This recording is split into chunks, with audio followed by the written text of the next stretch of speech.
Hello student, I am P. Kumar of E-Age Education Center. Today we are going to discuss the class 10 topic that is related to the prism. तो आज हम लोग prism के बारे में पढ़ेंगे और आप लोग सभी कोई अपने प्रैक्टिकल लैब में प्रिज्म जरूर देखे होंगे।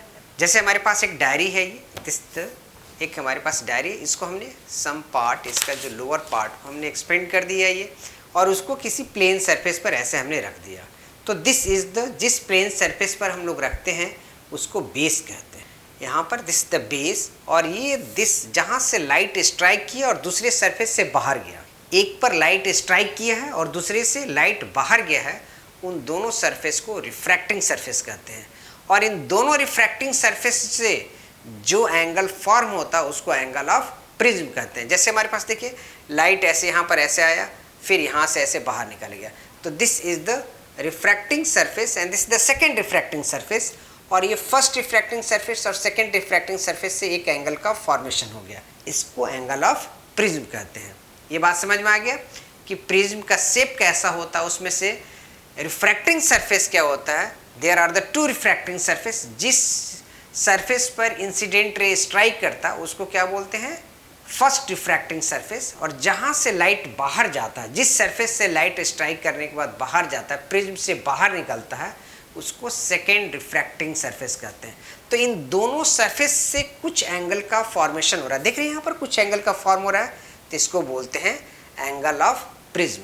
अब चलिए हम लोग देखते हैं, हम लोग जो हमने फिगर बनाया है उसमें एंगल ऑफ प्रिज्म क्या है उसको चलिए देखते हैं हम लोग। यहाँ पर A B and C is a prism, और यहाँ देखिए E and F is the incident ray, it strike the surface. After that F से यहाँ पर हमने एक नॉर्मल ड्रॉ कर दिया, तो angle between the normal and incident ray, तो this is the angle of incident. और यहाँ से ray is going from the rarer medium to the denser medium, so it bends toward the normal.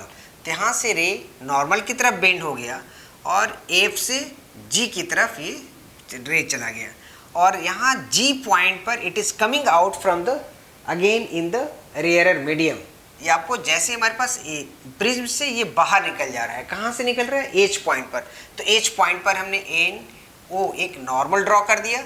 Since the ray is going from the denser medium to the rarer medium, so the angle of emergent will be greater than that of the angle of incident. तो यहाँ पर देखिए ये रे हम लोग generally consider करते हैं going from the rare to denser medium, यहाँ से ऐसे जाएगा, तो इस एंगल को इंसिडेंट एंगल बोल देंगे और इसको क्या बोल देंगे, रिफ्रैक्टिंग एंगल।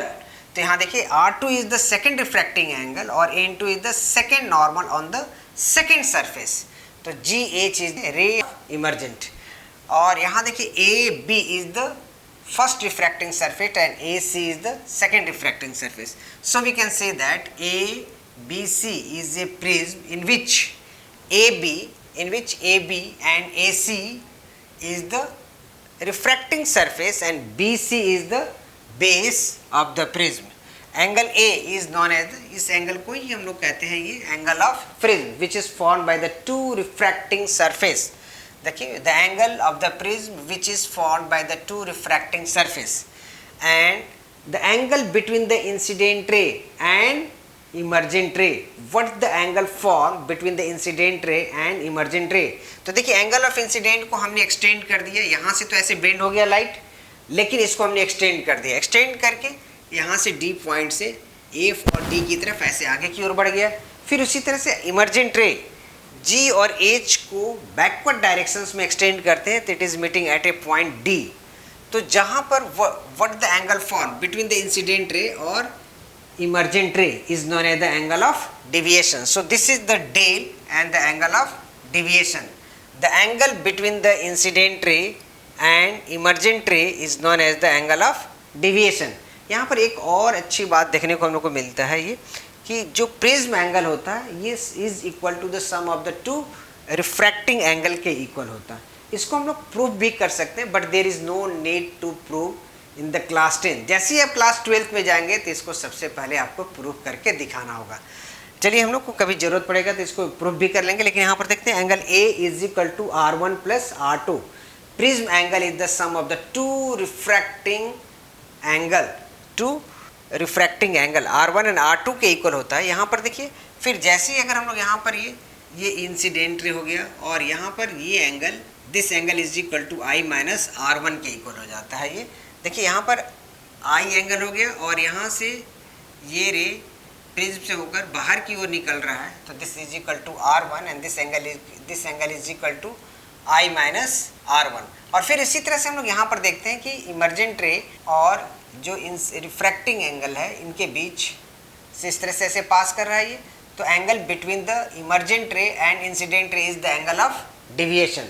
और ये एंगल कितने के इक्वल हो जाएगा, ये अगर हमारे पास E हो गया और ये R2 हो गया, तो this angle is equal to E minus R2। अब यहाँ पर देखिए बड़ा मजेदार हमारे पास एक बात आ रही है कि exterior angle is equal to what, the sum of the two interior angle. तो यहाँ पर हम लोग एक एट ए पॉइंट D पर एक्सटीरियर एंगल फॉर्म हो रहा है, this is the angle of deviation. Angle of deviation is equal to sum of the two interior angle के इक्वल होता है। So the angle of deviation is equal to I minus R1 plus E minus R2 के equal हो गया। और यहाँ पर हम लोग इसको सिंप्लीफाई करके I plus E minus R1 और यहाँ ब्रैकेट ले लेते हैं, this is equal to R2 के इक्वल हो जाता है। और इसको हम लोग फिर इसको मॉडिफाई कर सकते थे कि यहाँ पर R1 minus R2 is equal to A के इक्वल हो गया। So the angle of deviation is equal to I plus E, यहाँ पर angle of deviation is equal to I plus E minus bracket में R1 प्लस R2 के equal हो जाता है। और यहाँ देखिए क्या होगा, I प्लस E और R1 plus R2 in the place of R1 and R2 we have to written here angle A, so we can write down here angle A के इक्वल भी लिख सकते हैं।